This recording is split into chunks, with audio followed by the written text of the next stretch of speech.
নমস্কার বন্ধুরা, welcome to Pinky's kitchen and blogs. Pinky's kitchen and ব্লগসে আমি পিঙ্কি সবাইকে স্বাগত জানাচ্ছি। দেখো বন্ধুরা, বাজার নিয়ে চলে এসেছে। এবার দেখা যাক এই প্লাস্টিকে কি বাজার এসেছে। আমি সেটাই তোমাদের সঙ্গে রান্না করে আজকে শেয়ার করব। বন্ধুরা চলো দেখে নেওয়া যাক কি রয়েছে।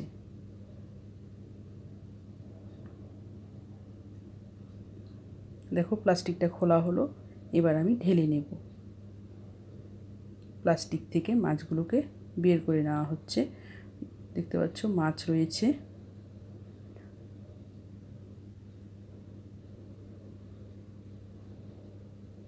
মাছগুলোকে ঢালা হচ্ছে।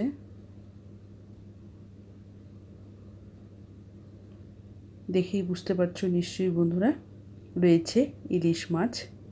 সেই ইলিশ মাছ দিয়েই তোমাদের একটা খুব সুন্দর রেসিপি করে দেখাবো। তোমরা অনেক রকমভাবেই ইলিশ মাছ খেয়েছো। আমি যেভাবে রান্না করছি সেই পদ্ধতিতে তোমরা একদিন ইলিশ মাছ রান্না করে দেখো, বাড়ির সকলের প্রশংসা পেয়ে যাবে। মাছটা একদম তাজাই রয়েছে। চলো ভালো করে পরিষ্কার করে ধুয়ে নেব। যেহেতু ইলিশ মাছ রয়েছে, সেই ইলিশ মাছের রেসিপিটা খুব সুন্দরভাবে আমি রান্না করে তোমাদের সঙ্গে শেয়ার করছি বন্ধুরা। ইলিশ মাছের মধ্যে ডিম রয়েছে। এই ডিমওয়ালা ইলিশ মাছ রান্না করতে বেশ ভালোই লাগে, তাই না বন্ধুরা? চলো এবার পরিষ্কার করে মাছগুলোকে ধুয়ে নেব। খুব সুন্দরভাবে ধুয়ে নিতে হবে। ইলিশ মাছের যে কোনো রেসিপি খেতে আমরা সকলেই খুব ভালোবাসি। এক একজন এক এক রকমভাবে রান্না করে বন্ধুরা, কিন্তু ইলিশ মাছ দিয়ে যেরকমভাবেই রান্না করা হোক সেই রেসিপিটা খুব সুস্বাদু হয়, তাই না বন্ধুরা? চলো আমি কিভাবে রান্না করছি দেখো। দেখতে পাচ্ছ রান্নাটা প্রায় হয়ে এসেছে। আমি এই আলু দিয়ে ইলিশ মাছটা রান্না করেছি, তোমাদের সঙ্গে সেটাই শেয়ার করব আমি কিভাবে রান্না করলাম। তোমরা একদিন বাড়িতে এভাবে ট্রাই করে দেখো, খেতে খুব ভালো লাগবে। আমি সেটাই তোমাদের সঙ্গে শেয়ার করছি। দেখো মাছগুলোকে খুব পরিষ্কারভাবে ধুয়ে নিয়েছি। খুব সুন্দরভাবে ধোয়া হয়ে গেছে, দেখতে পাচ্ছ। এবার আমি এই মাছগুলোকে একটু হালকা মেখে নেব। প্রথমে এর মধ্যে দিয়ে দেব পরিমাপ মতো লবণ। লবণ দিয়ে দিলাম। একটু ছড়িয়ে ছড়িয়ে দিতে হবে বন্ধুরা, সেক্ষেত্রে প্রত্যেকটা মাছের পিসে লবণগুলো খুব ভালোভাবে মিশবে। এবার আমি দিয়ে দিচ্ছি উপর থেকে হলুদ গুঁড়ো। হলুদ গুঁড়ো দেওয়া হচ্ছে। আমি যে কোনো মাছ মাখার ক্ষেত্রে একটু ছড়িয়ে ছড়িয়ে দিয়ে থাকি, সেক্ষেত্রে মাখতেও সুবিধে হয় এবং প্রত্যেকটা মাছের পিসে হলুদ এবং লবণ সম পরিমাণে থাকে। খুব সুন্দরভাবে মাছগুলোকে মেখে নেওয়া হচ্ছে। যে কোনো মাছের ক্ষেত্রেই যদি একটু নুন হলুদ বা লঙ্কার গুঁড়ো তোমরা অ্যাড করে নিতে পারো। মাখিয়ে কিছুক্ষণ রেখে দেওয়া হয়, তারপর রান্না করা হয়, সেক্ষেত্রে খেতে খুব ভালো লাগে। আমি মাছগুলোকে মেখে ভালো করে তারপর কিছুক্ষণ একটু রেখে দেব। দেখো মাখা হচ্ছে খুব সুন্দরভাবে, যেন লবণটা একদম ঠিকঠাক মতন প্রত্যেকটা মাছের পিসে ভালোভাবে বসে যায়। দেখতে পাচ্ছ খুব সুন্দরভাবে মাখা হয়ে গেছে। এবার কিছুক্ষণ ঢেকে আমি ফিরে আসছি।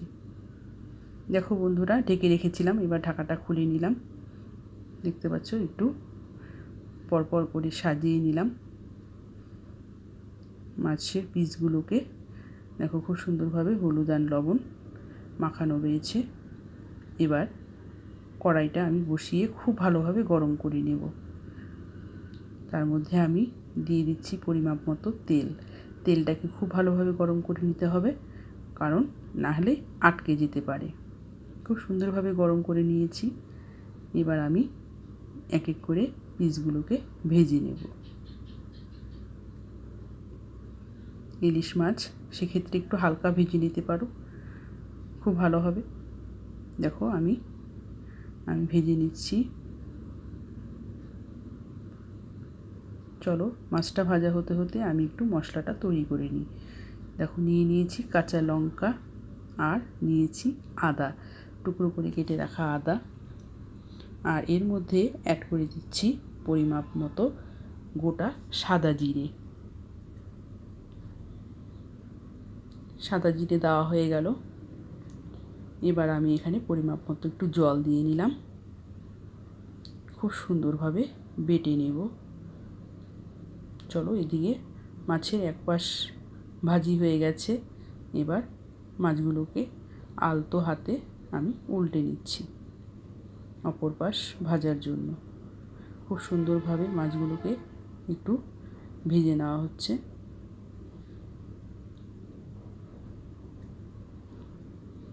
চলো উল্টে নিলাম। এবার এ পাশটা হতে থাক, একটু হালকা ভেজে নিব। আর এইদিকে মশলাটা আমার তৈরি করা হয়ে গেছে। মাছটা এপাশ ভাজা হয়ে গেছে। এবার মাছগুলোকে আমি তেল ছেঁকে ছেঁকে তুলে নেব।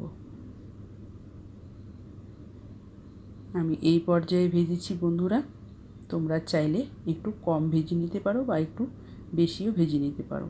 ইলিশ মাছের ক্ষেত্রে এই ভাজাটাই একদম ঠিকঠাক রয়েছে।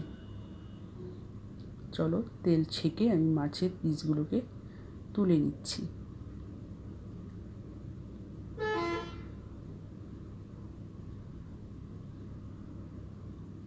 এবার আরও যে পিসগুলো রয়েছে সেগুলো একসঙ্গে ভেজে নিচ্ছি, তার জন্য তেলের উপর ছেড়ে দিলাম। চলো এই মাছগুলো ভাজা হয়ে গেছে, এবার তুলে নেওয়া হচ্ছে। সমস্ত মাছ ভাজা হয়ে গেছে।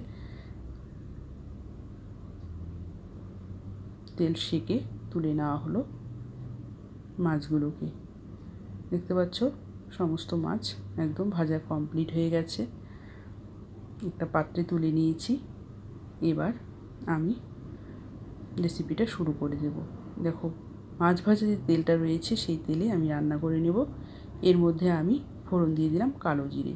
ইলিশ মাছ মানেই কালো জিরে বন্ধুরা। এবার এর মধ্যে দিয়ে দিলাম কেটে রাখা লম্বা করে আলু।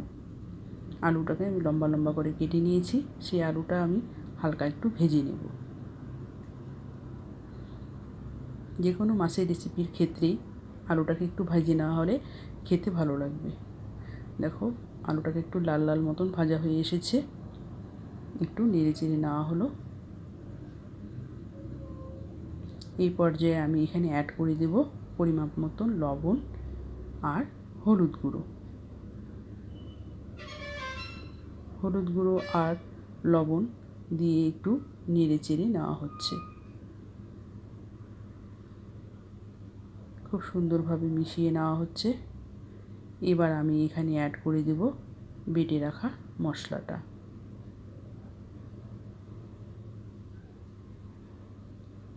মশলাটা দিয়ে দিলাম। এবার মশলার সঙ্গে খুব ভালোভাবে সব কিছু কষিয়ে নেব। খুব ভালো করে কষিয়ে নিতে হবে। এখানে আমি মশলার যে বাটি ধোয়া জলটা রয়েছে সেটাও অ্যাড করে দেব। তা না হলে মশলার যে একটা কাঁচা গন্ধ সেটা থেকে যাবে। অ্যাড করে দিলাম। এখন খুব সুন্দরভাবে কষিয়ে নেওয়া হচ্ছে। মশলা কষাতে কষাতে খুব সুন্দর একটা গন্ধ বেরিয়ে আসবে। তখনই বুঝে নিতে হবে যে মশলাটা একদম খুব সুন্দরভাবে কষে গেছে। তাহলে রেসিপিটা খেতে খুব ভালো লাগবে। দেখতে পাচ্ছ একদম কষে গেছে। আলুর সঙ্গে মশলাটা খুব সুন্দর একটা গন্ধ বেরিয়ে আসছে। এবার আমি এখানে অ্যাড করে দেব পরিমাপ মতো জল। জল দেওয়া হয়ে গেল বন্ধুরা। এখানে গরম জল ব্যবহার করলে সবথেকে ভালো হবে। ঠান্ডা জলও দিতে পারো, সেক্ষেত্রে কোনো অসুবিধা নেই। কিন্তু গরম জল দিলে রেসিপিটাও খুব তাড়াতাড়ি হয়ে যাবে এবং খেতেও স্বাদটা বেড়ে যাবে। পরিমাপ মতো জল দিয়ে এবার আমি খুব সুন্দরভাবে ফুটিয়ে নেব। দেখো খুব সুন্দরভাবে ঝোলটা ফুটে উঠছে। এবার আমি এই পর্যায়ে ভেজে রাখা যে মাছগুলো রেখেছি সেগুলো আমি ছেড়ে দিচ্ছি ঝোলের মধ্যে।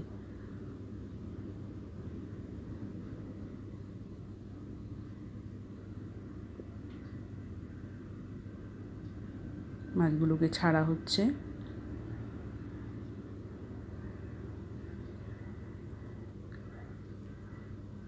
মাছের সঙ্গে যখন ঝোলটা ফুটবে তখন ঝোলটার খুব সুন্দর একটা গন্ধ বেরোবে এবং ঝোলটা খেতেও ভালো লাগবে এবং মাছটা খুব সুন্দরভাবে নরম হবে ঝোলের মধ্যে। দেখো ঝোলের মধ্যে একটু মাছটাকে ডুবিয়ে দেওয়া হচ্ছে, সেক্ষেত্রে মাছটা সফট হয়ে যাবে, খেতেও ভালো লাগবে। একটু ডুবিয়ে ডুবিয়ে দেওয়া হলো ঝোলের মধ্যে। বেশ খানিকক্ষণ এবার ফুটিয়ে নেব মাছের সঙ্গে, তাহলে এই ঝোলটার টেস্ট পাওয়া যাবে বন্ধুরা। দেখো মাছ ভেজে তেলটা ছিল, সেই তেলটা আমি দিয়ে দিলাম। এবার ঝোলটা টকবক টকবক করে ফুটছে। এই পর্যায়ে আমি এখানে অ্যাড করে দিচ্ছি চেরা কাঁচা লঙ্কা এবং গোটা কাঁচা লঙ্কা, কারণ চেরা কাঁচা লঙ্কার একটা খুব সুন্দর গন্ধ থাকবে, সেই জন্য কিছু লঙ্কা এখানে অ্যাড করে দিলাম। একটু নেড়ে চেড়ে মিশিয়ে নেওয়া হচ্ছে।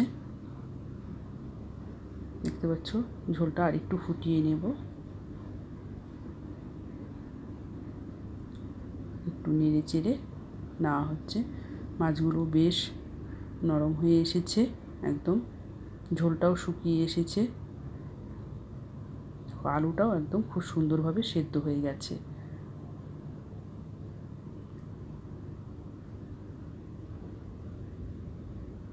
টকবক টকবক করে ফুটছে ঝোলটা,